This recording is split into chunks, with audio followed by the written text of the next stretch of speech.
Yeah, hair fall is a symptom and not a problem. Welcome to the second episode of Hair But Honest. Now that we have already spoken about our deficiencies, ಈಗ ಅದನ್ನ ಹೆಂಗೆ internally fix ಮಾಡ್ಕೊಳ್ಳೋದು ಅಂತ ಮಾತಾಡೋಣ. Because honestly ಯಾವುದೇ ತರದ hair oil in the world cannot fix your deficiency. ನಮ್ ಕೂದಲು is the last priority organ ನಮ್ ಇಡೀ ಬಾಡಿಲಿ. ಯಾಕೆ ಅಂತ ಅಂದ್ರೆ ಈ ಲೆಂತ್ ಆಫ್ ಆರ್ ಹೇರ್ಗೆ ಯಾವುದೇ ತರದ ಫಂಕ್ಷನ್ ಇಲ್ಲ. ಕಣ್ಣಿಗೆ ಒಂದು ಫಂಕ್ಷನ್ ಇದೆ, ಕೈಗೆ, ಕಾಲ್ಗೆ, ಹಾರ್ಟ್ಗೆ, ಲಿವರ್ಗೆ, ಕಿಡ್ನಿಗೆ, ಬ್ರೈನ್ಗೆ ಎಲ್ಲದಕ್ಕೂ ಅದರದೇ ಆದ ಫಂಕ್ಷನ್ ಇದೆ.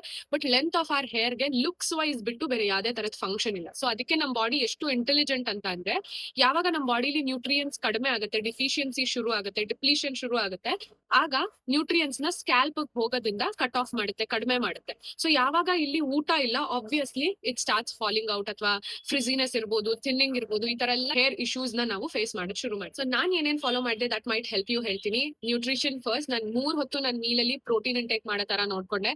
ಬಿಕಾಸ್ ನಮ್ ಕೂದಲು ಆಗಿರೋದೇ ಕೆರಾಟಿನ್ ಅನ್ನೋ ಪ್ರೋಟೀನ್ ಇಂದ.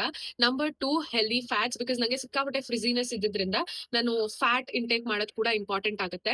ಸೊ ನಾನು ಎಗ್ಸ್ ಇರ್ಬೋದು, ಫಿಶ್, ಅವಕಾಡೋ, ಅದಾದ್ಮೇಲೆ ರೋಸ್ಟೆಡ್ ಸೀಡ್ಸ್, ಮಿಕ್ಸ್ ಸೀಡ್ಸ್ ತಗೊಂತಾ ಇದ್ದೆ. Number 3 every day in the morning ನಾನು ಬಿಸಿಲಲ್ಲಿ ಒಂದು 10 ನಿಮಿಷ ಆದ್ರೂ ಕುತ್ಕೊಂತೀನಿ. Because natural vitamin D is very important to our body. Number 4 blood test ಮಾಡಿಸಿ ಯಾವ್ದಾವ್ ಡಿಫಿಷಿಯನ್ಸೀಸ್ ಇದೆ ಆ ಸಪ್ಲಿಮೆಂಟ್ಸ್ ಹಾಕೊಳ್ಳೋದು. ಸುಮ್ಮನೆ ಇನ್ಸ್ಟಾಗ್ರಾಮ್ ಅಲ್ಲಿ ಅಥವಾ ಇನ್ನೊಂದ್ ಕಡೆ ಯಾವ್ದೋ ವಿಡಿಯೋ ಹೇಳಿದ್ರು ಅಂತ ಬಯೋಟಿನ್ ತಗೊಂಡ್ಬಿಟ್ರೆ ಕೂದಲು ಬೆಳೆಯುತ್ತೆ ಅಂತ ಯಾವ್ದಾದೋ ಸಪ್ಲಿಮೆಂಟ್ಸ್ ಹಾಕೋಬೇಡಿ. ನಿಮ್ ಬಾಡಿಗೆ ಏನ್ ನೆಸೆಸಿಟಿ ಇದೆ ಫಸ್ಟ್ ಊಟದಲ್ಲಿ ಅದನ್ನ ಫುಲ್ಫಿಲ್ ಮಾಡ್ಕೊಳಕ್ ಟ್ರೈ ಮಾಡಿ. ಅದಾಗಿಲ್ಲ ಅಂತ ಅಂದ್ರೆ next step has to be supplements.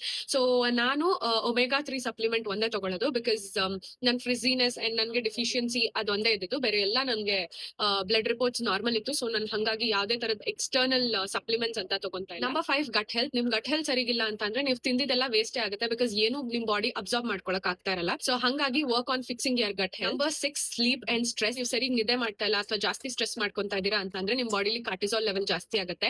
And cortisol has a direct impact on our hair growth cycle. Number 7 physical activity. ಹಂಗಂತ ನೀವು ಜಿಮ್ಗೆ ಹೋಗ್ಬೇಕು ಅಂತ ಏನಿಲ್ಲ. ನೀವು ಆರಾಮಾಗಿ ವಾಕಿಂಗ್, ರನ್ನಿಂಗ್, ಡ್ಯಾನ್ಸಿಂಗ್ ಏನಾದ್ರೂ ಮಾಡ್ಬೋದು. Movement improves blood circulation to your scalp. So blood scalp ಹೋದ್ರೆ ಮಾತ್ರ ನ್ಯೂಟ್ರಿಯನ್ಸ್ ಕೂಡ ಸ್ಕ್ಯಾಲ್ಪ್ ಗೆ ರೀಚ್ ಆಗೋದು.